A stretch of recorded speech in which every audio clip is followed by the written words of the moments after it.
Welcome back to another episode of Missing Pieces, my weekly audio journal podcast where I talk about all the things that I'm up to and into. And this week, that was a lot. It seemed like every single day had something going on, lots of activity, as is expected with summer, as this is officially, now that Clark Mann is out of school, and we'll get to that on one of the days this week, it is officially summer break now, and I'm very excited about that. So in this episode, just like always, I'm going to talk about all the things that we got into on a day-by-day basis and reveal some things that you'll be seeing in upcoming videos, previews, if you will, and some things that you won't, which is, I guess, the missing pieces element of this and how it ties back to a Lego term that I came up with a long time ago and still have a poster up in my room here for those of you that are watching. For those of you who are listening, if you're not, you can tune into this on Apple Podcasts and Spotify. If you'd like to take my sultry voice along with you on the go, wherever you're going. I should probably look up what the word sultry means. That might not be the right word. But anyways, let's go back in time all the way back to last Sunday, right after I uploaded Missing Pieces last week. And maybe you listened to it that day, maybe throughout the week, but it was right after I got done with that. We ended up doing something that I've been wanting to do for several weeks, and that was going to the movie theater to watch the new Guardians of the Galaxy movie.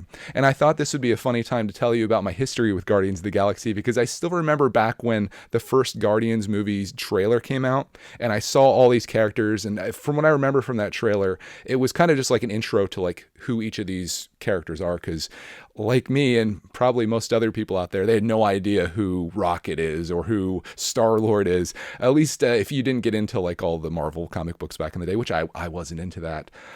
Maybe I should have been. Maybe I want to be. I'm still thinking about getting Marvel Unlimited to get into the comic scene without having the physical comics, because I cannot take on any more physical hobbies.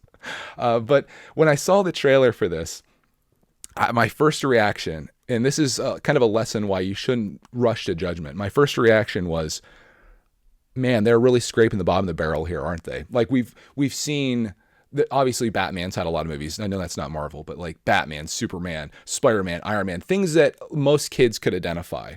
And now all of a sudden we've got Guardians of the Galaxy. There's this big muscular dude. There's a raccoon. There's a green girl. It's like, there's a tree. It's like, who are these people and why are we so desperate for more superhero movies? Well, I'll tell you what, Guardians of the Galaxy Volume 1 and 2, they happen to be my favorite movies from the Marvel Cinematic Universe. I love the humor of them. I love the characters and how awesome they are. In fact, Drax is probably my favorite character in all of Marvel. I know most people probably pick Iron Man and, you know, the hero, but Drax is hilarious. And for me, like the music, the nostalgia, the comedy, that speaks to me. And as I mentioned, you know, rushing to judgment on this movie, had I just been like, yeah, this is scraping the bottom of the barrel, I wouldn't have watched it. But I'm glad that I did and gave it a chance, like you should do with a lot of things in life, if not everything in life.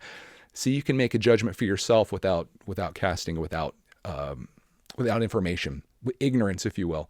Anyways, I love the first two movies. Cody also loves it. We love the Guardians ride at Disney. That was incredible. So we're like, I guess we're Guardians enthusiasts, and I've been wanting to see this new one since it came out. It's Guardians of the Galaxy Volume 3, of course, and this centers on Rocket's story. And I'm not going to get into spoilers here because we're very early in this episode, and I don't consider myself a good movie reviewer, but I will say this movie in particular, I enjoyed because it really pulled at every emotion that you could possibly have. There is the comedy that I love and the humor, but there's also a lot of like sadness with this one, and it pulls at your heartstrings. So there's like relief, there's tension. It like takes you everywhere. And one thing that I really like about this, and maybe don't like about this without spoiling it, those of you that have seen this will know what I'm talking about when I say this. Every character has development in this movie. Whether they're a Guardian of the Galaxy or if they're an ancillary character, everyone has development in this. Whether it be in like emotionally, how they're growing, things they've gotten over, things they may say that they didn't say before.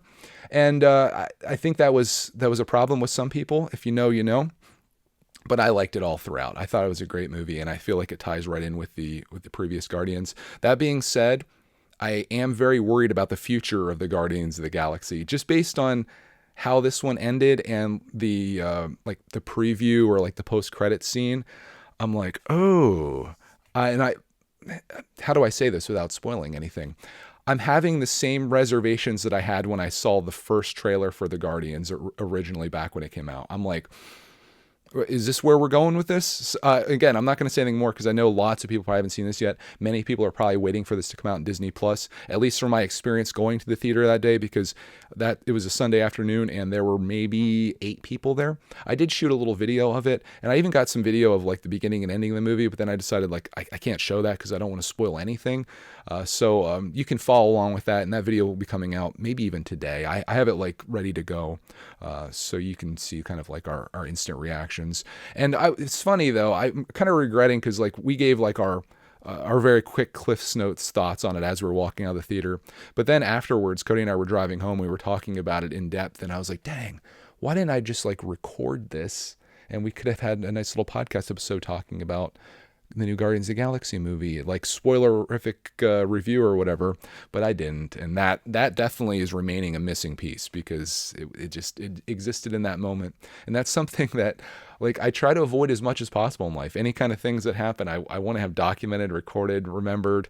It's kind of my thing, obviously. So, that was lost to time, but we had a nice conversation about the movie and thoughts on it. Speaking of conversations on movies, I'll just like skip ahead to another movie we watched from the Marvel Cinematic Universe this week, and that was Black Panther: Wakanda Forever. A very long movie. This one obviously doesn't feature the Black Panther because he passed away, and they did a great job of kind of memorializing him in the movie, and it was very respectful, and I like that. And the movie's very long. It's almost 3 hours long, so we had to split into 2 nights, and after the first viewing we had about an hour left. I was very excited to see where the movie was going to go. I was like, oh man, I'm very intrigued by this. Again, no spoilers. It's on Disney Plus now. You could watch it right now, but I'm not going to spoil it. And then like the second night, the last hour, and after everything kind of wrapped up, I was just left at the very end. I was like, was any of this actually necessary? And I want to say why I feel that way. I'll just put it very briefly. I think that the people that were coming to Wakanda, I think they could have easily handled this on their own. And if not, instead of being very aggressive, they could have asked the Wakandans, if that's a thing, for assistance with the problem they're having. And I think it all could have been resolved just through like a truce between 2 tribes, as opposed to what it became and unnecessarily causing harm to many people, including one very important person to the family. Anyways, it's just like I was just left at the end just thinking like, man, that was so dumb. But maybe that is the moral of the story is hate and vengeance and can lead you to be overly aggressive, and with war there are no winners, and it is just a big waste of time and effort and lives. So that's my takeaway from that. I definitely like Guardians better than the Black Panther Wakanda Forever movie. I do have one Marvel film left to watch to kind of get caught up. I'm not counting all the like shows and stuff. Like I haven't seen Moon Knight and things like that, but I'm missing out on the new Ant-Man movie. So we need to watch that at some point and get kind of caught up with things. I wouldn't consider myself a huge Marvel fan. Like I'll watch the movies when I get a chance. So it's like, I'm not like one of those guys that like right when it comes out, I've got to watch it in theater, or I got to watch it right when it comes to Disney Plus. It's kind of just one of those things that kind of happens over time. And with Black Panther, the disadvantage I had with that, it's so long since I watched the original one, is like, I couldn't even remember how it ended, but then like Clark reminded me and I was like, oh yeah. So Clark's now like my reminder man. Talk about evolving in relationships. Clark, man, really, he like comes through. He comes through with reminders of things that happen, which I'll talk about a little bit here later in the episode. But let's move on to Monday. We got all the movie stuff out of the way. That was like what I'm watching. That's what we watched. I didn't really get into too much else. But Monday was a fun day because it was a day that I decided that I was going to do a little bit of building. You're thinking, what'd you build out of Lego, Greg? Nothing. It wasn't Lego. It was actually wood. I needed a new chicken coop door. I guess it's more like a chicken yard door. The one that I built wasn't well designed. It was a little too thin. It was kind of wobbly, and the wood was starting to deteriorate. So I decided that I was going to build a new one. I had the wood in the garage for a long time to do it, and I decided this is the time to do it. And that day I made a whole video of myself like making this chicken coop door, which I wasn't like going to film. I was like, who's going to want to watch this? But then again, it's like, this is kind of neat. It's, me taking on the, being a craftsman, if you will, or a woodworker, a carpenter. I don't know what you'd call it. Random guy trying to figure out how to build something with no experience or expertise. That's probably more likely. But I did this and I got it done. I made the whole video. And at the end of it, and why I love doing projects like this, anytime I can repair something or make something better, I love it because it makes me proud of myself. It's not often in our weekly routine that you just honestly like feel proud and you're like, man, I was able to do something that I didn't know that I could do or have an idea how to do, but I did it and it worked and it turned out awesome. And that's exactly what happened with this project. So I was very excited to do that. It's like a boost to your morale, I guess, or your self-esteem anytime I can repair something, because I don't consider myself like strong in that regard. Like I'm an idea guy, like I can visualize things and I'm good creatively, I suppose. But when it comes to like mechanical stuff, I think where I fall short is that I have no experience and I know what I want to do, but I don't know how to do that. So it's just, I guess, a matter of practicing, maybe watching YouTube videos on things, but this was something that really wasn't that hard. Regardless, when I was done and I had the gate up and it opens and closes flawlessly and it's just so perfect. I'm just like, dude, I did that. So I was very proud, and it's a special feeling. So if you can introduce something into your life where you can like try to accomplish something, it could literally be anything. And then you're like, when you're done, imagine like, you can finish a video game or you complete a puzzle, maybe even a Lego set. I know a lot of us are Lego enthusiasts here. It can be anything like that. And you're just like, dude, feeling good. It feels good to feel good about something you did. Right. And it's, in life, it's not common to get praise from other people unless you're a YouTuber. You get that a lot, which, really is boosting, but to feel it about yourself, I think is more powerful than anyone telling you like attaboy. You know what I mean? So that was a really good day for me. Tuesday, we're cranking through here. Tuesday was Clark's last full day of school, and I decided that I would use that time. Since I was out in the garage the day before, I had already cleaned the garage. Everything was like really nice out there, and I was like, hey, why don't I bring back Greg's RC garage? There was my Arma Sentin, which is it's a pretty big size. It's a 1/10 scale RC truck. It's the red and black one if you watch Greg's World. The red and black one that we take everywhere and have a lot of fun with. Last year I had a little too much fun with it when I put a 3S battery in it, which is like a really powerful, more powerful than the 2S that we typically use. And I guess what's rated for that truck, we ran that thing up at camp for a few minutes, like going crazy. It was super fast. And then everything stopped. And I come to realize that I burnt out the motor on it. Live and you learn. So I had the motor on hand for a long time. And this is kind of a story of my life where I'll get some supplies or whatever, and then I'll put off actually doing it because I want to make a video on it. And when you want to make a video on something, it has to be like this dedicated thing. And it can't just be like, oh, I'm just going to go do this right now. Like I still have a toolbox that I bought right before Clark went into kindergarten. This is how bad it is. Right now I have like a cardboard box, basically like an old, RC box that the truck came in with all of my tools and crap just thrown in there, all parts and everything. And I got this toolbox because I was going to put everything in there real nice. So when I needed to search or something, it's like a red Craftsman one, real nice metal toolbox. And I was like, oh, if I'm going to do this, I got to make a video of me loading this up and showing what it's like. And that's the reason I haven't done it yet, because I haven't made that video. And I lack the, what's the word? Not dedication. It's certainly not that. Not responsibility. Oh gosh, somebody help me. It's the discipline. Discipline's the word. How many people I've listened and watched podcasts before where the person's searching for a word and you just feel so sorry for them. You know what it is. You're like, I know the word. It's this. It's discipline, Greg. It's discipline. Thank God I got it, because that would have killed me. I lack the discipline to actually get things done, and I'm trying to fix that in myself. We all have things to improve, I suppose, and that's like one of the things for me. But get more disciplined, because when you don't have somebody like barking orders at you or telling you what to do, it's very easy to cheat yourself. It very much is. And that's why it's good to be like, to be accountable. And you think making videos about things like that would hold me accountable, but it's easy to just like put it off because it's like, oh, I got to make a video about that. I'll do it. I'll make a video. Anyways, the Arma Sentin repair was going really well. I was following a tutorial on YouTube. This one though did not increase my self-esteem or morale, because at the very end, there's this little part that needs to come off called a pinion gear. And because it was on so tight and it's such a small piece, I ended up stripping out the screw that went on the end of the motor. It's like the motor is like this cylinder with this little rod that comes out. And on that rod is this little gear that hits another gear, and that whole thing spins, and that's what makes your truck go. So looking back, if we could do this again, when I bought that motor, I also would have bought a pinion gear to put it on and then just scrap the old one, because it's only like $5 for the new one. And that was the only thing holding me back from repairing that. But it was okay because I had something else in the garage like that. I knew that I was like, okay, I got to put this off until I can get on Amazon and order that, which I'm not going to wait forever for, because it's RC season. We got to get that thing fixed. But I have another truck that's similar to it that I got through this Slick Deal. I don't know if you guys go to slickdeals.com or if you have the app, but oftentimes they'll show you, it's almost like an algorithm showing things that you're interested in that are on sale. And one day this Losi RC truck came up. It's a 22S SCT, I think is what it's called. And it's a 1/10 scale RC, just like the Arma. And it's usually like a $230 truck or something like that. And I got it for $140. And that had been sitting in the garage, again, waiting for the right time to make a video about it. But I was like, you know what? I'm out here filming an RC video that didn't quite go the way that I wanted. Why don't I just get into this one?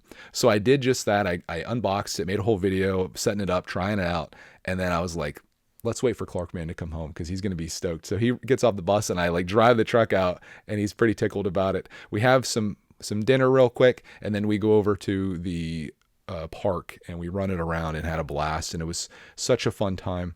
My most memorable thing that happened there wasn't about the RC truck though. It was about this experience that Clarkman had with this other boy there whose name was Leo. And again, mesmerizing me on how easy it is for little kids to become friends with each other. You know, as adults, and I've talked about this on previous episodes, it's not easy just to walk up to somebody and be like, hey, I'm Greg, let's go hang out, let's be buddies. That doesn't happen. You like avoid people, you avoid contact in most cases. Some people are like the crazy outgoing type. I'm the crazy introverted type.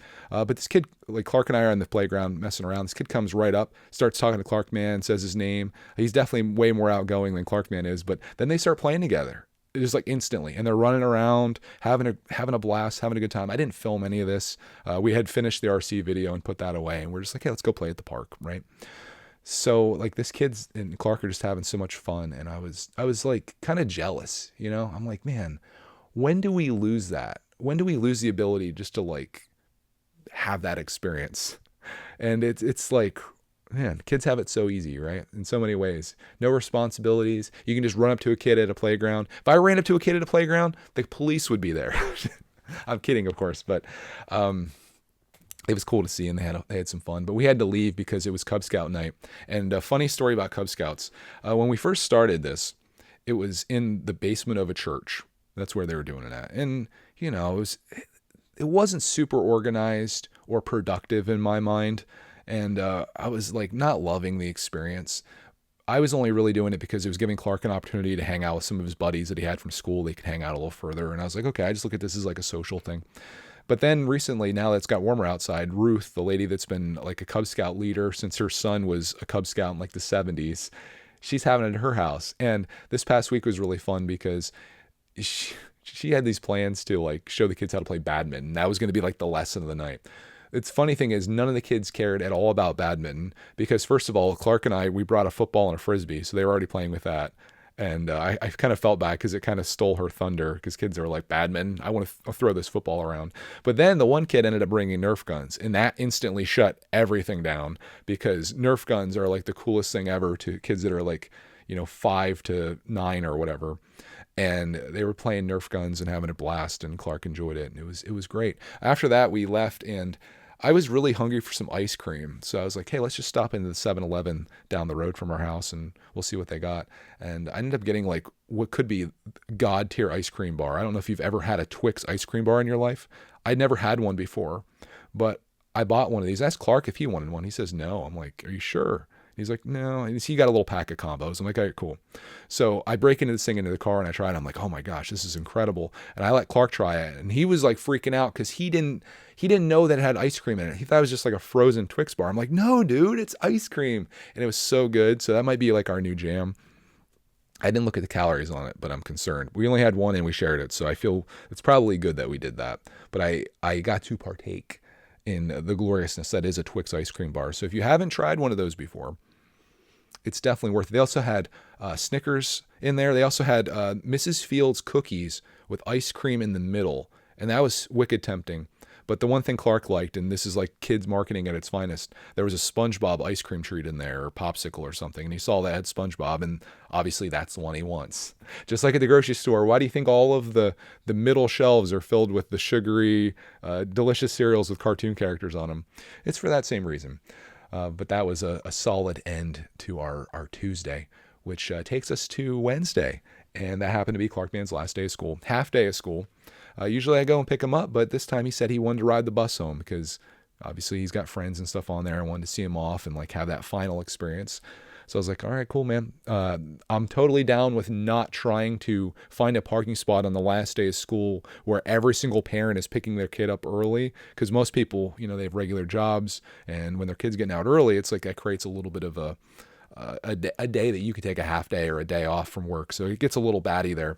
And what I found recently, because there are so many people that seemingly are picking up their kids, when I pick Clarkman up versus when the school bus drops him off at home, it's only about a 15-minute difference in time. So it's almost not even worth it to go there to pick them up. Unless you do, and then we've done this when we've gone traveling, we'll go early, like we'll go like 2:00 and then just pick them up before all of the chaos ensues and get out before all the traffic. And that's the way to do it. But you can't do that on a regular basis, obviously. So he did the last day, got off the bus, comes home, and I'm like, all right, man, let's go have some fun. So I took him out for lunch. We went to Buffalo Wild Wings, a place that we've only eaten at once before. It's kind of like the father-son thing. Oh, I should say, like, you guys are probably wondering where the heck Cody is during all this. Her and her new friend, took a trip to Washington, D.C. She subscribed to this thing that has it shows you deals that come up. And she got like this crazy deal to do like 2 days or 3 days at Washington, D.C. And I've already been there once before. It's not something I really wanted to go back to. I'd love to go back to New York City, which speaking of that, I finally got the New York City video edited this week. I don't know when I'm putting it out, but we went there in October of 2022. And I was going to record this thing where I just like shot all this footage and did a voiceover. But then when Cody did her video where she went to Paris and Amsterdam and did kind of like just showing things with the audio from that, I was like, dude, I like that way better because you get to like hear the experience, even if there's not narration. And I took all this footage and boiled it down to like a 10-minute video of our 2-day excursion to New York City. And I'm thinking maybe putting it out on October 8th, 2023, which would be 1 year after we went there, almost like a little time capsule of sorts, because it seems weird just to put it out now. But again, that was another one of those things where it's like I didn't really want to do the voiceover, and I knew it'd be like a lot of work to do that. And because I lacked discipline, I was like, I just put it off. So all this files were just sitting on my computer, and I'm like, dude, I gotta get to this. So I finally got that done, and the video's ready. It's ready to go out. I just got to decide when I want to put it out. But it's a fun time. You get to kind of come along with us on the experience of going to New York City. And I'd love to go there again. Washington, D.C., I didn't really have much interest in. No offense to people that live there or if it's your favorite place to visit, but I was like, I don't want to. And so she went there with her friend. And it was kind of like a miniature guys week. And that was the last day. She accidentally booked it. And the deal came up for this. And she didn't realize it was Clark's last day of school because we were going to go out together as a family and do like a little celebratory thing. But nonetheless, got to be like a little like blast from the past when Clark and I used to go out during remote learning kindergarten, or even before that when there was no school. It took me back to those my favorite days of my life, honestly, were those days where it was just Clark and myself, little Clark man, and we would just do whatever we want all day. This was like that. So he gets home, we go to Buffalo Wild Wings.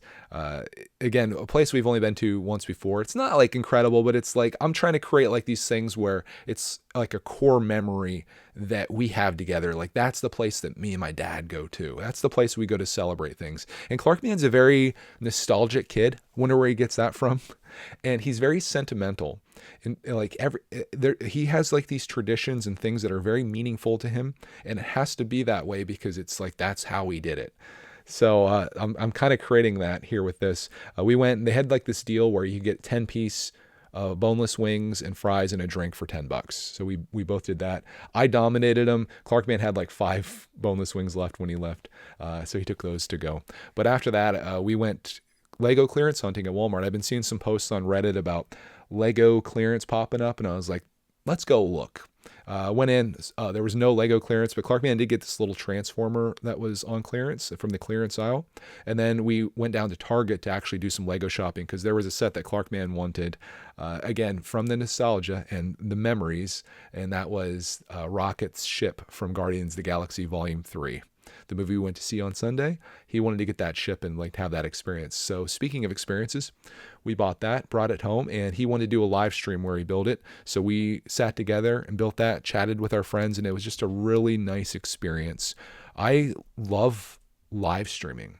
I don't know what it is. Like it feels amazing to be connected to people and to be able to interact with them in real time. Like obviously we do listener feedback here.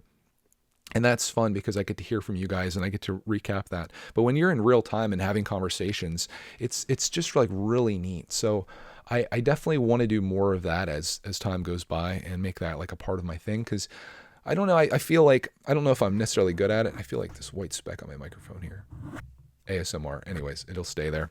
I don't know if I'm necessarily good at it, but it's something that I enjoy. And what I found is that if there's something that I enjoy doing, like video making, for example, even though I'm terrible at it, see 2011 through like 2016 Greg's World, if I put enough passion and my resources into it and my willpower, if you will, there's nothing that can stop me from being successful at it. And I truly believe that. So that's something like as I'm like, and I'll probably talk about this in a future episode because it's something I'm been contemplating. I'm thinking now at 38 and a half years old, I'm thinking like, what will 40 to 50-year-old Greg want to do? Because it's my job right now as 38-year-old Greg, as I speak in the third person, to get us there. Because we're two different people right now. Future Greg, I have to give him this gift. And if he wants to be a live streamer or have like a live streaming setup, something that he's enjoyed doing since 2018, if that's something that he wants to do and to build up into something special, it'd be best if I were to start working on that now.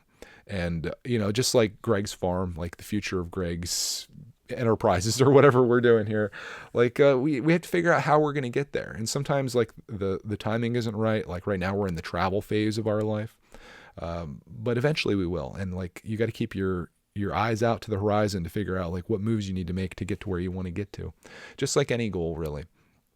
So I want that to be something in the future, and I feel like I could develop a really awesome community around that, because as the world goes towards short form content, I think the one thing that we're going to start lacking is the connection that we have through these YouTube videos like this, for example.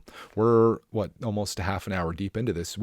I hope that we're connecting. Maybe, you know, hopefully it's something I said here is resonating with you, something that's keeping you here to continue listening to our second half of the episode.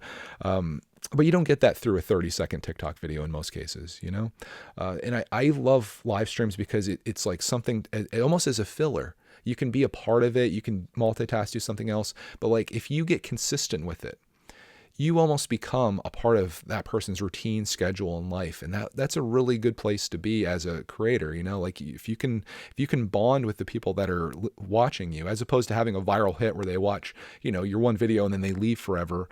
I'd rather build up something that we can make an honest relationship out of and like share who I am, because this is like all I have, and I'm in a unique position where I have all the time in the world to make something like this happen if it's what I want. And as of right now, I feel like I do. I've gone back and forth with it. You know, it's like, is live streaming a giant waste of my time? But I don't think it is. I think there's something special about it. And I think in a market that's super saturated, which is like the Lego review space and things like that, I think live streaming is there's untapped potential in that, particularly on YouTube. So stay tuned to see how that progress unfolds. It's something that I've been contemplating. I do a little thinking every once in a while, believe it or not. But it's Wednesday in a nutshell. Cody came home that night. It was right when we finished our live stream. It was like the timing of things were perfect and it was wonderful. Now Thursday, the first day of summer break, it was the day where I had to pay the piper, unfortunately. You know, all these things that I record as I'm making videos of yard sales and going out and building chicken coop doors and RC videos, at some point you got to pay the piper and you have to edit these videos down. They don't do it themselves. You know, like that chicken video, I think I have like an hour of footage of me just doing stuff, and I like chop that down into something that's like watchable. But that all takes a considerable amount of time. So I was like, Thursday, it's got to be my day. Clarkman was excited because he wanted to play some games and stuff that day. Actually did a live stream. He got his channel going back. If you guys haven't subscribed to Clarkman's channel, just type in Clarkman1215 onto YouTube, and you can watch his zany little skits and videos. I've been trying to share it on Greg's World to let people know. He's up to like 1,800 subscribers. He's eventually probably going to be more popular than me, which will be pretty nutty, which he may already be, because I'll take you to Friday now. Community yard sale day, again, in my favorite place, the place that I have the most luck in. This was exactly that. But before that happened, our very first yard sale we went to, and this is where Clarkman comes into play, we get out, and we're looking at this place, and this lady looks at us, and she's like, "Do you guys make YouTube videos?" And I knew exactly where this was going as soon as she said that. I was like, "Yeah, your son watches, doesn't he?" And she's like, "Yep." And he's going to be so mad that he's in bed right now, and you guys are here. And it was kind of cool meeting someone in the wild, and it was interesting. Like, we aren't celebrities by any means. Like, I can walk into anywhere, I can go anywhere, and no one knows who we are, I think. Except for if I go to like a place like Knoebels, a place that we make a lot of videos at, then we get recognized there and people come up to us and things. But we live a very normal life. But the weird thing is, like, it's starting to happen.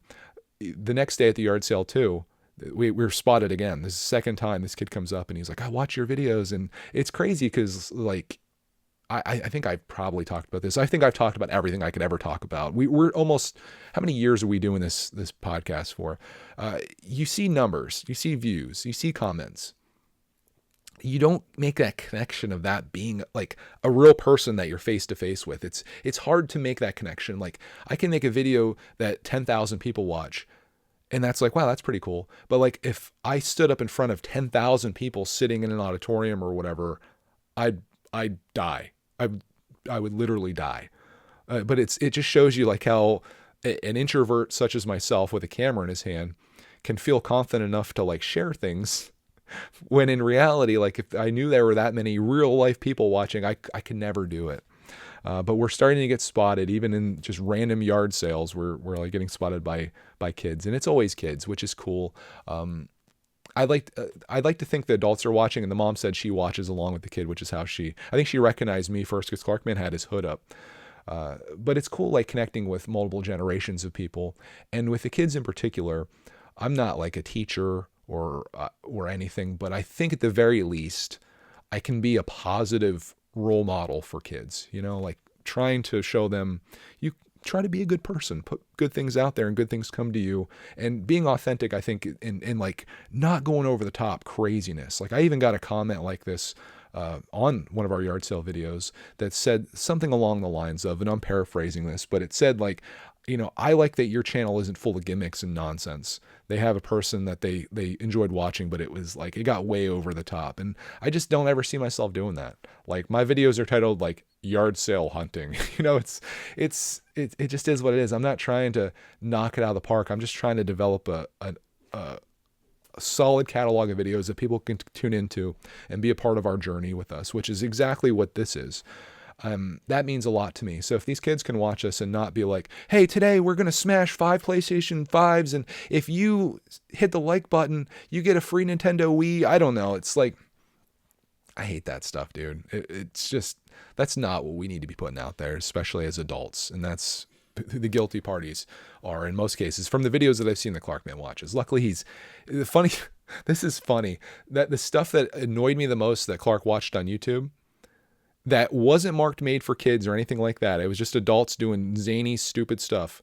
He's now out of that. At 8 years old, he's defined himself as being too mature for the stuff that these people are doing, which is ridiculous.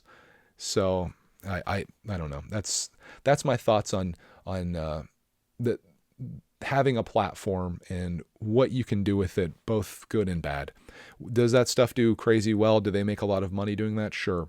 But at what cost? That's what you have to ask yourself.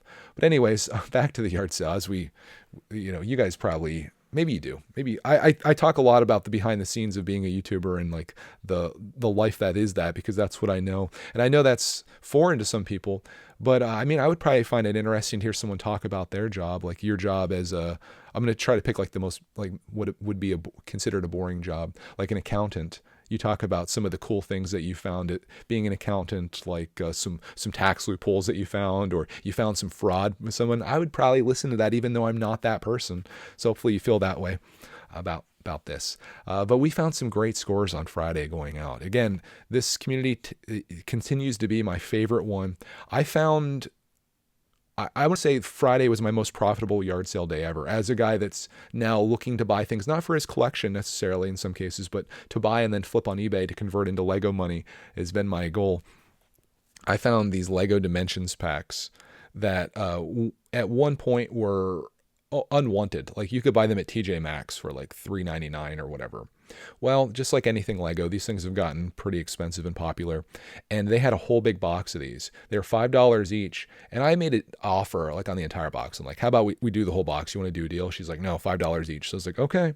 I went through and I picked out all the ones that were worth money between like $15, $20 and all the way up to $60 a piece. And I bought 13 packs for a total of $65. There are 2 packs in there, which are the Scooby-Doo packs that each go for $60 by themselves. So right there's $120, plus I have 11 more packs. I got the Back to the Future one. I've got the Portal 2. I've got the Simpsons ones, which didn't go as high as I thought. I've got Lord of the Rings. You name it. I've got a whole stockpile of these Lego Dimensions that I can now sell. And that was probably several $100s worth of stuff for 65. But then I found this other thing that I didn't even know what it was. It was just in the sealed box. It's called a Torbox Neo. And it said something about a controller. And I'm like, what's that? So I looked it up. And apparently it's like a controller for editing videos, which I didn't even know was a thing, but professional editors must use these things that have like, spinners and like buttons and things. It was selling new for $160 on Amazon. And on eBay consistently for like $120, $130, had no price on it. So I walk over to the girl and I say, how much do you want for this? And she's like, well, let me check. So she goes inside and I'm like, oh crap. She's going in to ask the person that knows what they know about this. She comes back out and she says $5. I'm like, whew. So there was 100 and some odd dollars made just off of that. The other interesting thing, I've recorded all this. You'll see all the things that I got. There's a lot more, but interesting thing that I found for the first time in, I think ever, I found a Super Nintendo game out in the wild. For $1, I got the NBA Bulls versus Blazers game that I used to play on Sega Genesis, but it was for Super Nintendo. And I never had a Super Nintendo growing up. I went from Nintendo in like 1990 to like 94 Christmas. I got the Sega Genesis. I played Sega Genesis in between then at my babysitter's. So I went from being a Nintendo kid to a Sega kid. And as such, I missed out on the Super Nintendo because back then it was like one or the other, right? You were either Super Nintendo or Genesis. Maybe if you're rich, you had both. But I missed Super Nintendo. I did find a Super Nintendo a while back at a yard sale, and Deb found me a game at the yard sale. It's like a Captain America game, which is actually kind of fun. It's like a side-scrolling beat 'em up. But I was like, yeah, I should get some more actual Super Nintendo games. And even though this is a sports game, what's the probability of finding one out in the wild for $1? The game is worthless, basically. Like you can get it for like $6 on eBay shipped. But I was like, hey, it's kind of cool getting one. So I got a Super Nintendo game, and that was kind of like a cool story. You very rarely see anything like that anymore. Like in my early days of yard selling, even flea marketing, I would find Nintendo games on occasion and Sega Genesis and things like that. But these days, like the oldest things that I find are PlayStation 2, which now when you think about it is like 20 years old or more. I find Xbox 360 like everywhere. I saw some really crazy overpriced Xbox 360s this weekend. Someone wanted $110 for an Xbox 360 with no controller, no cables, and like 3 crap games. I'm like, she comes over and she's like, yeah, I think you need to get a controller with that. I said, yeah, I don't think you're going to be selling this for $110 with what's here. Like for me, like my price on this, and I was just giving her advice. I wasn't like trying to negotiate. I said the most I'd probably pay for this would be like maybe $20. And that comes off of me getting one with a ton of games and stuff for like 15 or whatever from a few weeks ago. So she's like, I don't care. It's my sons or nephews or somebody's sisters. She's like, it doesn't matter. So I'm like, okay, I'm just offering my advice. She did have an amazing dog there though. And one of my favorite things of going to yard sales, obviously, is the scores. I love that. Any place that has a dog, though, I purposely go out of my way to go to that one so I can pet the dog. And this dog, he had a tennis ball and he wanted to play, so I started playing tennis, throwing the ball for him in the front yard, and people love it. Like, it's almost like when you fall over their dog, and this isn't like something that I do to like win people over or anything, but when you love people's dogs, it's like them. It's like you're approving of them. So all these little cute and gorgeous creature dogs, I'm just all over, and it's lovely. I pet every dog I can find.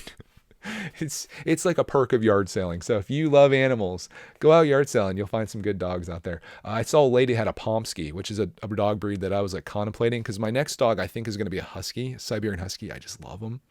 But she had a Pomsky, which is a Pomeranian, which is these cute little fluffy, like little teddy bear type dogs mixed with a Husky. So you get like the cuteness and the size benefits. But she said this dog was a terror for like the first 4 years of its life, and it's just calming down now. And it was a chewer, and I was like, okay, I'm out. So she warned me against it. But yeah, I love dogs. It's like, I think in another life, I would actually like love to have a dog shelter where I just take all these dogs in. Obviously no kill, but I would take everybody's unwanted dogs and just like keep them and stuff and try to raise money to buy food. There's a guy that I saw on YouTube that does that. He was like a very well-off business owner, and then like he just started taking dogs and he sold everything off, and like that's how he does his thing now, and he documents it. And I was just like, dang, this is so cool. Like what more amazing thing? Like, sure, it's great owning a business or having a nightclub or restaurant or whatever he was into, but like what better thing can you do than give these dogs a place, and then like to make YouTube videos about it and to show that these dogs are available for adoption. Maybe someone will find that video and they'll come get them. That's just so awesome. That's so much admiration for something like that. But yeah, back to the yard sales. Friday, amazing day. Filmed it all. Saturday, I decided, I was like, we're just going to the same places again. We might find a couple new yard sales. I'm not going to film it, I should have, because I ended up finding all kinds of amazing scores on Saturday as well. I found some great flips, like even plushies with tags. I'm like, man, these are worth some money too. I got a bunch of bag Lego sets from this one yard sale. This girl I went to school with, she had everything like all bagged up with all the pieces and the manuals inside the Ziploc bags, all sealed up, some of them in Tupperware bins. And I'm like, man, you got these organized. She had them all labeled and prices. She's like, yeah, during the pandemic, we didn't have anything to do. So I went through and I inventoried all of his sets and things. And I was just like, this is amazing. Usually I'm used to buying like bulk Lego that's like mixed with like other kids' toys and miscellaneous crap, and you're trying to go through it all, but this is all nicely laid out. And I started getting together all these bags I wanted, and it was like $28. And then Bud, my father-in-law, of course, steps in. There was a bunch of stuff still left there, and he's like, what about for everything? And then the kid says $30. And I'm like, I can't do it. I can't do that to him. I gave him 40. I gave him an extra $10 over that because there was like so much there. There's so much value. Like one of the sets is a Ninjago set that's basically worth what I paid. There's a bunch of Star Wars sets there. There's Luke's Land Speeder, which is like a $20+ set. It was great. Like there was all the minifigs are there. Everything's clean. Everything's good. I couldn't do them dirty like that, especially because they were such a nice family. And the guy there, like the dad, like I said, I went to school with the girl, but the guy, I haven't talked to these people in forever. I'm not even sure if she even recognized me, but he was into like all the stuff that I'm into. Video games, collectibles. He was talking about getting old Star Wars stuff, and I was just like, we were just vibing out. It was like, this is a dude that me and him could be like BFFs. Like we're like the same person basically. The wife's like complaining. She's like, all he does is go buy toys, and he got this 90 toys lot where he pulled all the stuff he wanted out of it, and he's selling what he doesn't. I'm like, I see no problems with that. Like that's me in a nutshell. So yeah, that was pretty cool. So we got some great stuff. My favorite purchase though, probably my greatest score outside of like Lego stuff, some of which I'm probably actually going to sell. I got this North Face backpack, brand new. It's mint, and they had $10 on it. I had I couldn't believe that this was still sitting here because it was one of the last or later yard sales we went to, and it said $10. And I looked it up online. It's like a $70-$80 backpack. And I'm like, dude, I need this for hiking and stuff. So I snagged that. And that was a score. So Clark and I came home. We did like a recap of all the stuff that we got. And I'll say this, like we did like 1 9-minute video where it's like just a one take, like here's all the stuff we got. And I'm like, man, my life would be so much easier if this is what I did. If all I did was just do these recap videos instead of filming all these little segments that comes out to be like an hour and a half of footage that I boiled down into like a 12-minute video. This is so much easier, but I just love bringing people along with me on that. And I love being out in the wild, and like you get to see the dog that I'm playing with, and you get to see the scores and the deals as they happen. That to me, like being in the trenches, basically, like it feels so much more real than just being like, here's the stuff we got. But man, from an editor Greg perspective, very hard. Some of you may ask, and I've had this question, why don't I hire a video editor? And the answer to that is that I look at video editing like sculpting, and it's like creating art. So I look at like all the video that I shoot, which is a lot, to be like the raw materials, and then I make something amazing out of it. Well, I'm not going to say amazing. I make something that I hope tells a story and makes you feel like you came along with us. Probably not amazing, but to me, it's like that transformation is in my heart. So that was a fun day. I also got another hiking thing. I mentioned the backpack, which is really cool. But I also got one of those camelbacks, which is like a hydration bladder. And I was like, dude, this is exactly what we need on our hiking excursions. Because last time we just had like a water bottle and we're like rationing it out. We did not come prepared, but this holds a bunch of water. There's a little slice in like the cover of it, but no other issues. The hydration bladder is intact, the water thing. You fill this whole thing with water. It has a tube that goes over your shoulder, and then you suck on that tube whenever you get thirsty. It's pretty cool. As long as you're, and you can share it if you're hiking with family members or people you don't mind like swap and spit with, I suppose. So I got that for $5, and those sell for $50 brand new on Amazon. So I felt like that was a win too. I found just so many scores. This was an incredible weekend of yard sailing. So stay tuned for those videos. Of course, I'm videos behind right now. So we've got to get through these, and you'll see all of those hopefully like by next week sometime. Just be patient. They'll come out and you'll get to see all the great stuff that we got. But that pretty much, like that was yesterday, and that takes us to today. Today's Sunday. I'm recording this on June 11th. It's 9:32 a.m. So we got to get this done, get this out to you guys. These Friday, Saturday yard sale excursions are kind of messing up my regular routine here. I used to record these every Friday because it was just so convenient, and then have it scheduled, and it was all good. But now we're like right on the deadline for when I like to have these out, which maybe Sunday isn't even the best day for it, because I think a lot of people watch or listen to this when they're doing their commutes, like Monday, Tuesday, Wednesday. But I like Sunday because it's like, maybe if you're just chilling at your house, you can put this on and like do whatever you do in your life. Let's go into listener feedback though. We got a lot of comments last week, which is always awesome to see. We'll just go through these. I'm just going to run down through them. The first question was, are you going to film Clark's last day of second grade? Oh, yeah, I did. Next one comes from Janelle, who commented on every part of the episode. Proof that she listened to the whole thing. She says, I like the idea of hiking and camping, but wild animals and the unknown crazy person in the woods scares me. I was out there. My anxiety is sky high, walking or biking on rails at trails. I think that probably comes from being a woman. You know, you don't know, like, if there's going to be a rapist or murderer out there. Take some like mace with you or whatever, pepper spray. She says, Jack Frost knows where the treats are. Baseball is boring. It can go on forever. T-ball is fun to watch though. My favorite baseball by a long shot is Little League World Series, which happens just in the town next to us. And I love watching that. It's so exciting. Kids are making mistakes. Kids are running around the bases. There's tears when there's losses. There's celebrations. There's so much passion. It's incredible. She says, watching a bunch of 5-year-olds tackle the ball is funny. Yeah, that's T-ball in a nutshell. Kids trying to swing. They sometimes hit it, sometimes don't. When they don't, kids are just out in the field, like looking up at the sky or like playing in the dirt. And then when the ball goes out, every kid runs for it and like dives on the ball. It's fantastic. She says it hasn't rained in my part of the PA for at least a month. It's been about 6 weeks here since it's rained. And then finally Saturday night, we got some rain, luckily after the game, or not the game, the yard sales were over. So we did get a little rain. Still, everything is just brown as heck outside. Canadian guy says, so what I'm hearing, thank you for the comment, Janelle.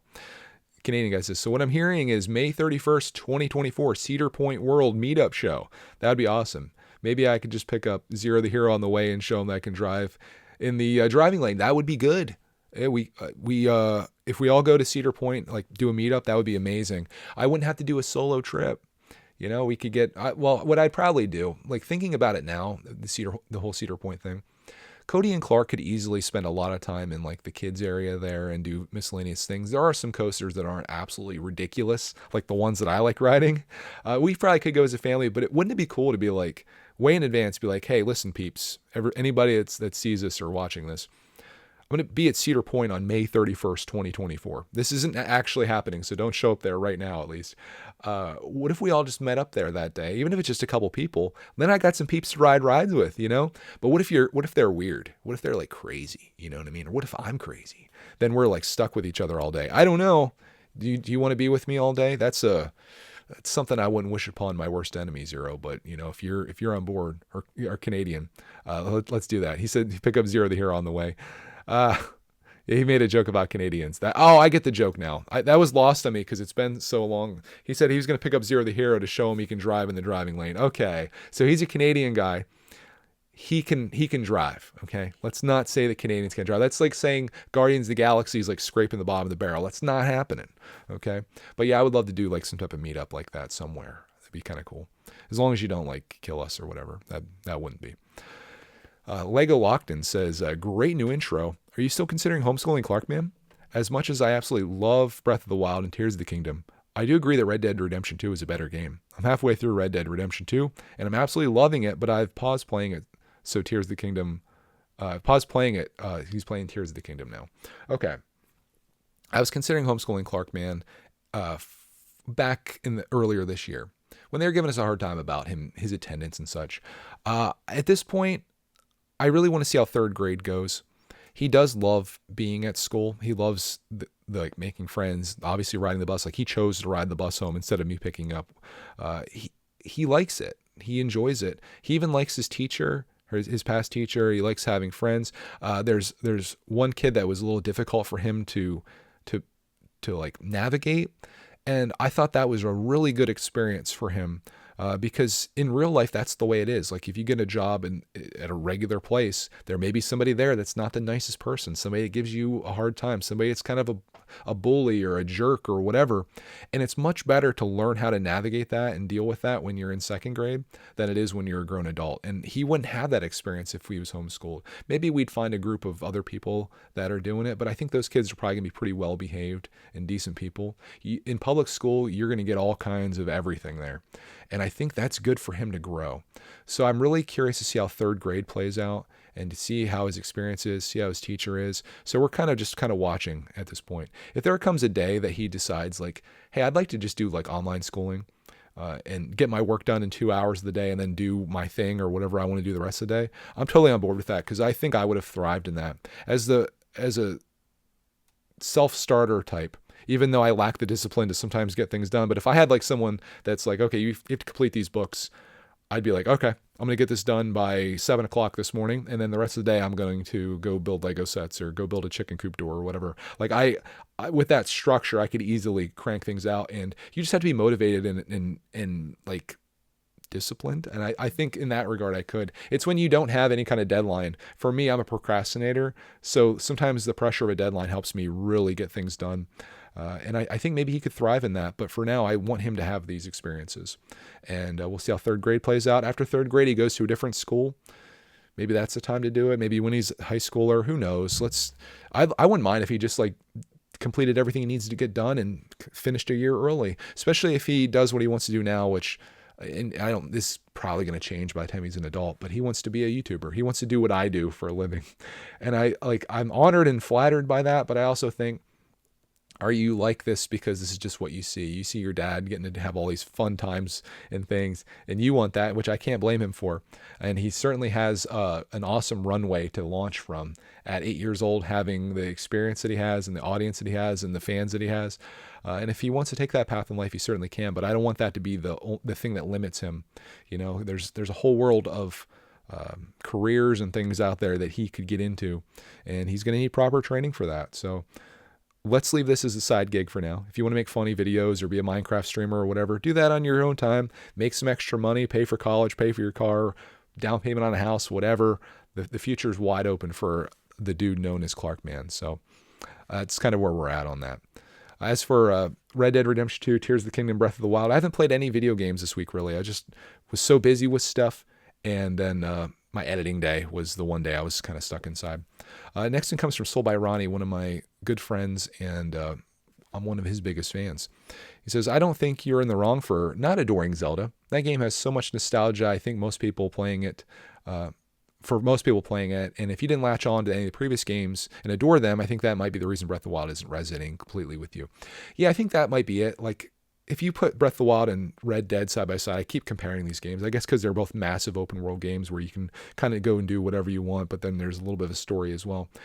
Red Dead is kind of like more my style, more of that realistic, like gritty, shooting people in the face. Now, I don't know. I don't, maybe they're not the games to compare, but I do think there are some fun elements to Breath of the Wild. Like, I would love just nothing but a game of just the challenges, like the puzzles. Like, I've been in a few temples where you have to do these puzzles and stuff, and I like that. But like wandering through these big open areas where there's really nothing there, and then finding like this town of these Groot guys that you beat up, and then like interacting with people, going through like this lame dialogue that you're reading and it's not voice acted.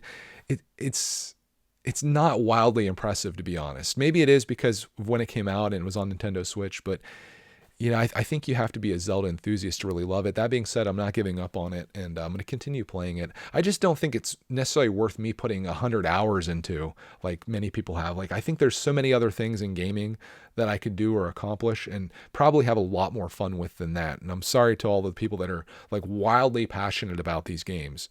Like, for example, Ronnie said it's his favorite game ever made. And everybody has different tastes and stuff. We all like different things, and nostalgia can be a crazy thing. Like, if they made that centered around the Teenage Mutant Ninja Turtles, I'd be like, oh dude, this game's awesome just because it's turtles. That was a big part of my childhood. Next one comes from Tracy, who comments on the Rubik's Cube. I talked about working on that last week. Haven't done any more work on that either because of the busyness level. She says, once you get the Rubik's algorithm down, you'll be surprised how it will stay with you and how therapeutic solving them become. For my son, it took 2 weeks with mobile YouTube videos and learned to solve it. Now he can do it in seconds with his eyes closed. It's incredible. There's nothing like watching how solving them calms him down and brings him joy. He has been doing it for about 5 years now and can solve a lot of different sizes and types. I'm about as good as you are, but he has hope that I will solve it someday. Yeah, I get towards the end and I'm just like, argh. And again, I'm just kind of like following this video, and I think once I figure these algorithms out, it'll be so much better. YouTube and their algorithms. Next one comes from G Family. He says, Greg, I know you have the weekly podcast, which focuses on the now, but how about the prior, as in before Greg's World existed? As a watcher and creator, I think a lot of us would love to know who, the when, and why, and this channel might be the audience. Just a thought. Hooray for summer. Yeah, I saw this comment. I'm thinking about that. Have I done an episode where I gave the backstory? I feel like I've talked about it. I've talked about my history. I know for certain that I've done it on Greg's World, and the videos where I talk about, it's like 1 year self-employed or like quitting my job or whatever. I know that I've talked about it here and there, and you can probably see that through the videos, but I don't know if I've actually done a dedicated podcast episode. I think we're in like, we're past 150 episodes at this point, so I have no idea what I've talked about, and I'm sure much of it has kind of come out as time has gone by. But yeah, if you would like to know something, like I've talked about my journey in becoming a YouTuber in my professional sense, like in working and college working. I've talked about it. I just don't know where I can like send you to learn about it. I guess you have to go back through the whole catalog of this, and then go back through Greg's World and probably Brickitect. And yeah, some of them, the Missing Pieces episodes, are on Brickitect. So, geez, it's hard. They're all over the place. I mean, there's the vast majority of these are on, I think like the first 100 or so are on my Lego channel. And then briefly I put them onto Greg's World, and I was like, this isn't the audience that really wants this. So then I put it over here. So it's there. It's just like a puzzle to try to find it, I suppose. But if there's anything that you guys would like to know, if there's any like specific questions, without being like, what is your life story? And I actually thought about doing that a while back. I think when I turned 30, I thought how cool it'd be to do the story of my life up until now. Would have been kind of cool. And that would have been like a really great time capsule piece. Maybe I should do that when I turn 40. The story of my life up until now. 40 years in one episode or one video. Am I still going to the gym with Cody? We can't do the gym together anymore now that Clark's off. So we're doing independent gym sessions. She only really needs to go one day because we have equipment here that she does most of her stuff.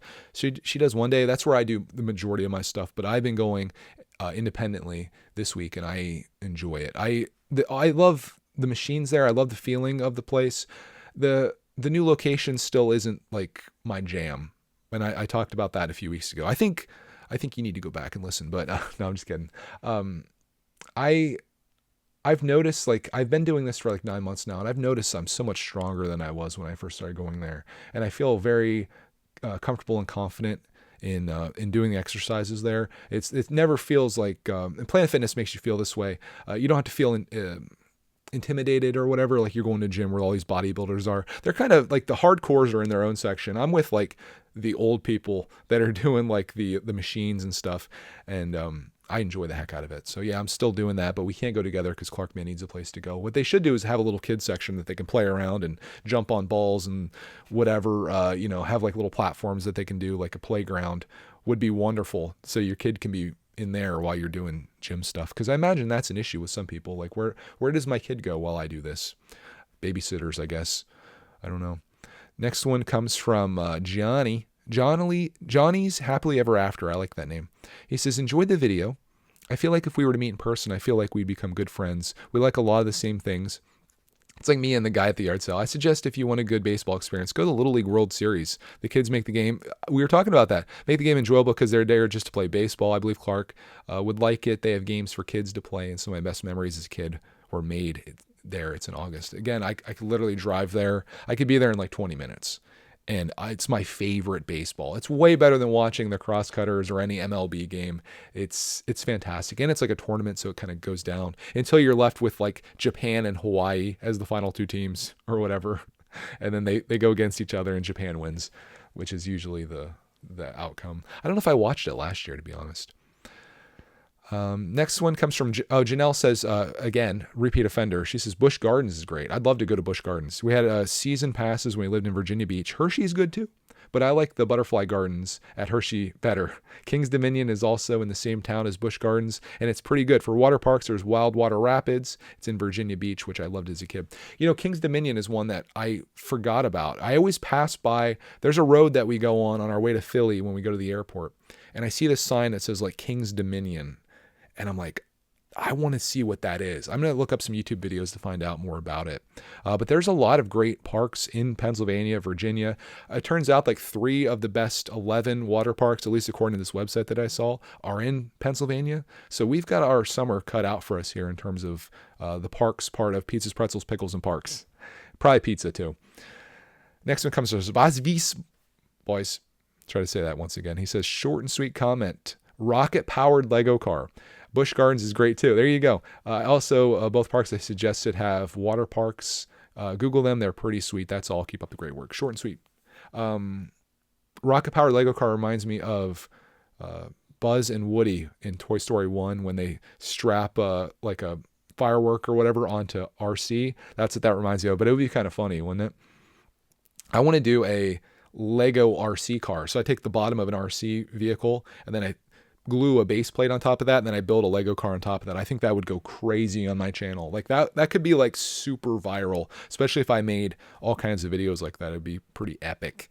But yeah, I need to check out Kings Dominion, Busch Gardens, obviously on the list too. So many parks, so little time. Next one comes from Megan. It says, have you or Clark tried Disney Dreamlight Valley video game? I've also tried Disneyland Adventures, and the idea is really neat of being able to walk around the whole park while doing mindless tasks. They're totally a time suck, but relaxing after a 10-hour workday. I've heard people talking about the Dreamlight Valley and said it's very much like Animal Crossing, I believe, and they gave it really good reviews. So I would like to try that because I love Disney stuff. I have not played Disneyland Adventures.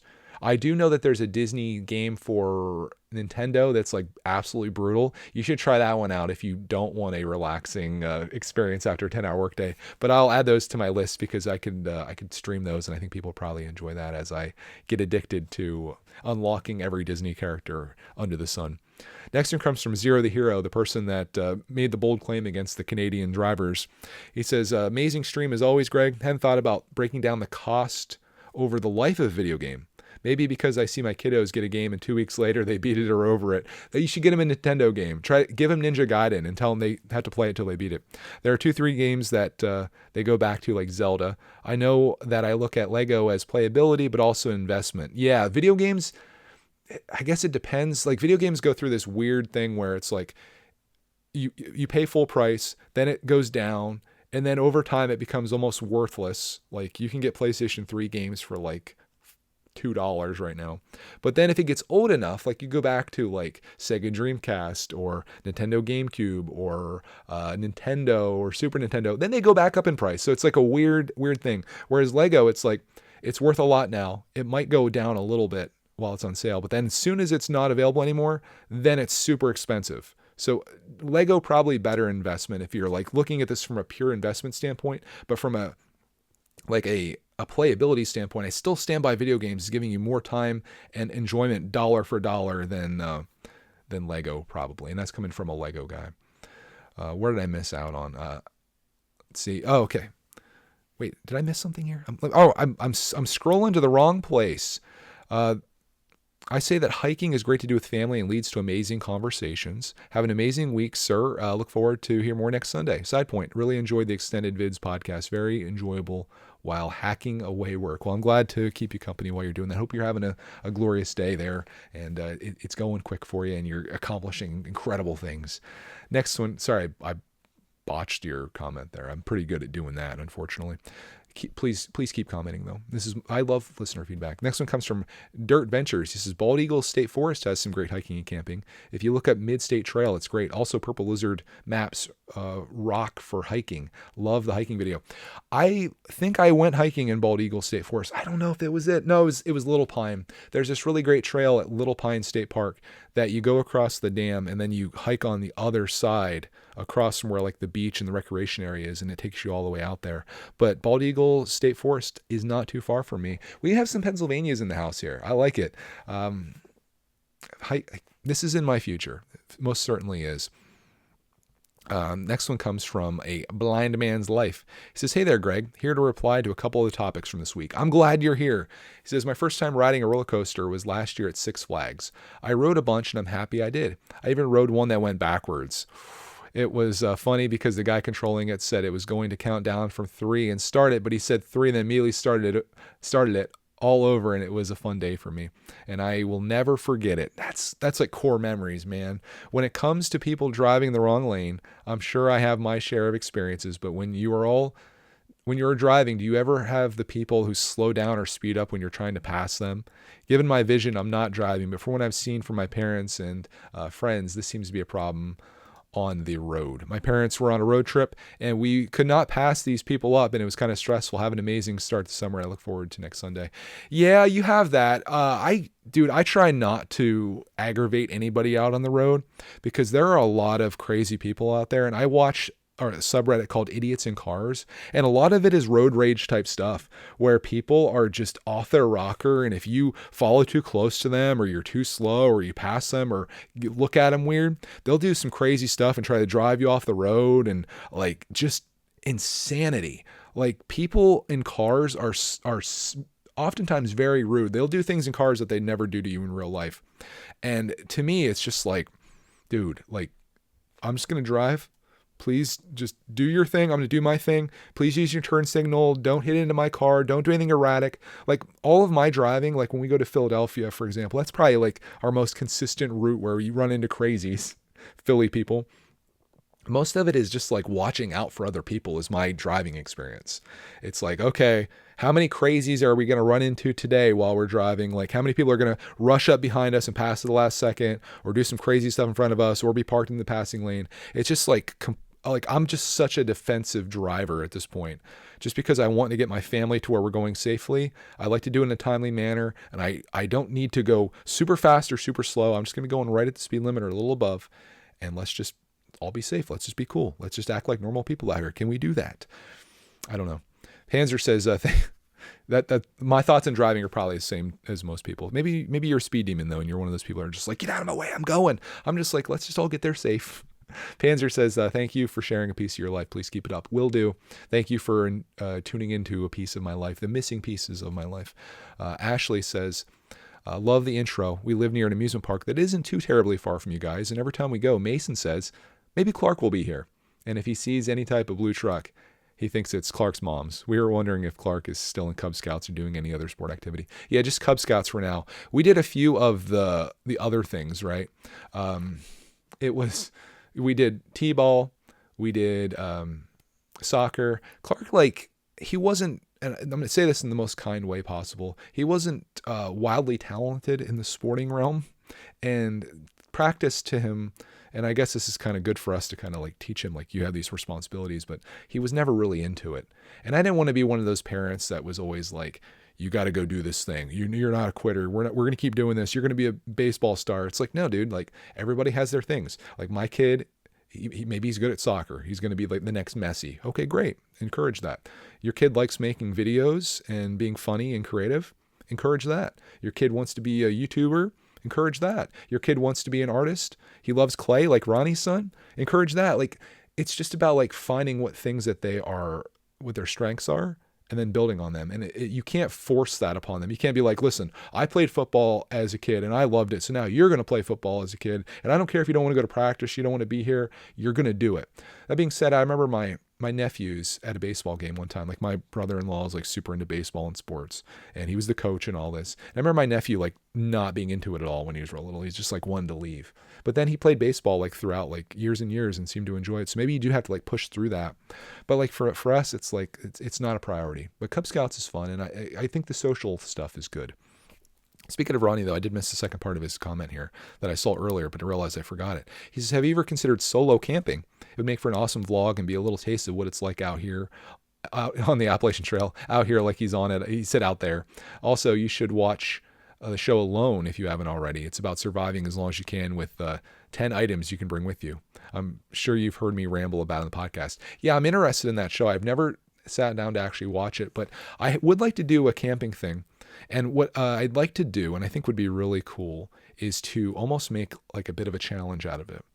I want to get like a van or something, live in a van down by the river. I just want to get like a van that we could put all of our stuff into.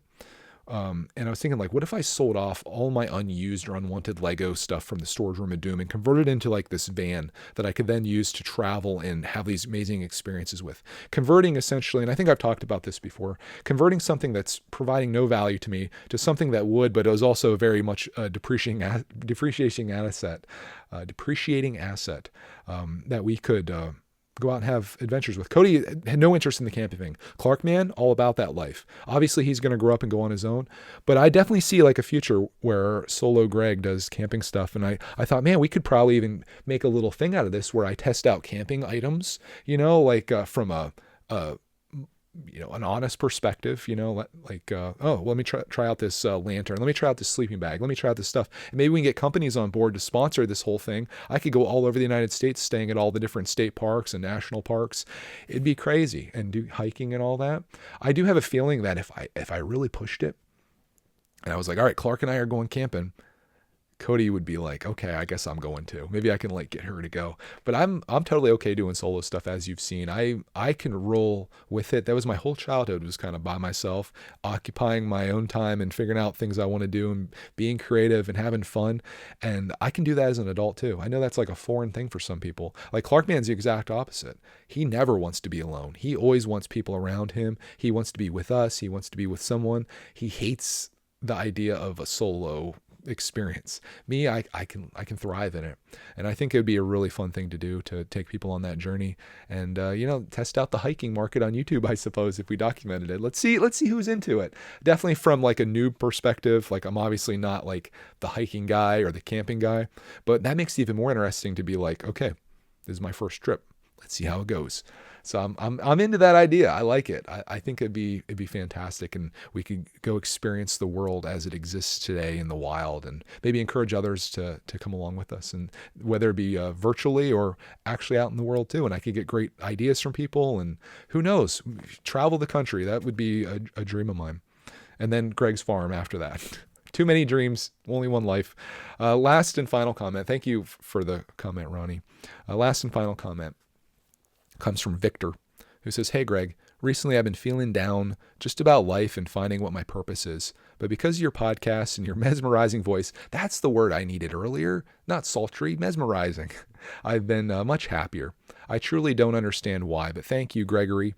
Maybe it's because you're so real and just a relatable celebrity. So thank you, Greg. Okay. We went way too far with that, but I want to tell you this. This comment meant a lot to me. This is my feel-good comment of the week, but I want to say this to you, Victor. you don't have to worry about what your purpose is, your passion is. I'm assuming, I don't know how old you are, but let's assume that you're younger than I am. You don't have to have everything figured out. No one, hardly anyone has everything figured out. Even I don't have things figured out. I'm like all over the place. There's so many things I want to do and I don't have a direction, and I'm trying to figure out what future Greg wants, as I mentioned earlier, and I just don't know what that is. But I know what I want to do, and I know what I'm trying to provide to the world and the value that I have. And it is sharing who I am and being authentic, like you mentioned. I'm not a celebrity unless you ask the two kids in Avis where we went community yard sailing. But dude, I'm happy that I can provide you some solace in your life if you're feeling a little down, whether you're Victor or you're feeling the same way for whatever reason. I love sharing everything that I can with the world. And I think there is some value in being just who you are. And if you are trying to figure out what your purpose is, maybe that's where you should start at. Like, who am I? What do I like to do? Is there a way that I can make something out of that? And if not, just try to do that on your free time, and you never know what it could turn into. Like, I just started making YouTube videos of like us moving into our house. I didn't know I was going to be a YouTuber. I just like started doing it because that's what I like to do. I made videos of my dog, and then like those started popping off, and then it's like the rest is history. If you want the world history of Greg's world or my life. But you know, it's so hard to nail something down to like, this is my thing. And I think about all the people that think that at 18 years old, it's like, okay, I have to have something figured out. I have to go into college to do this degree and then to do this job for the rest of my life until I retire. And then I go out and I have my retirement. How many people actually follow through with that? Like at 18, at 28, at 38, how are you supposed to know what you want the rest of your life to be? I say don't worry so much about it. Just try to have experiences. If you don't know what you want to do for a living, work-wise, just get a job in something and be like, okay, I got a job working at Walmart. You know, I really don't like dealing with people, but I don't mind stocking shelves at night.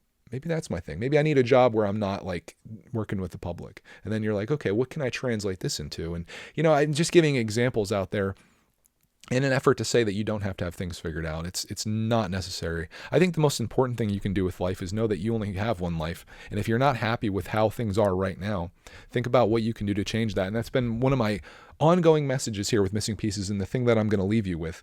I think it's very important to have an idea of where you want to go. You don't have to know exactly where that is, but you need to do something to try to get there. And if you just take that one little step, even if it's just this week between now and the next time that I hear from you, or you hear from me, I suppose, because it's, you know, we're hearing from each other.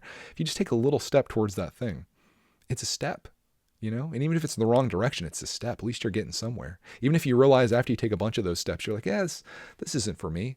Well, are you any worse off than not knowing at all? So I say just have some type of goal and to work very slowly towards getting there. And you don't have to feel overwhelmed with it, just a little bit. And time and pressure, as we always say, can cause some great things. So I'm going to leave you with that. I hope you guys enjoyed coming along with me on this journey that is my life and talking about all the things I'm up to and into. Again, a big week. Oh gosh, this is a long one. This may go down as, I think someone commented my last episode was the longest one that I've done, and now I think this one's right up there with it. How long was this one? Too long. Anyways, I have lots to cover. I hope you enjoyed this week's episode. I wish you the best this week. Have a glorious one. Make the most of it. If you have anything that you'd like to ask or talk about as a listener feedback thing, I'd love to cover it on the next one. Take care, and we'll find you all in the next Missing Pieces.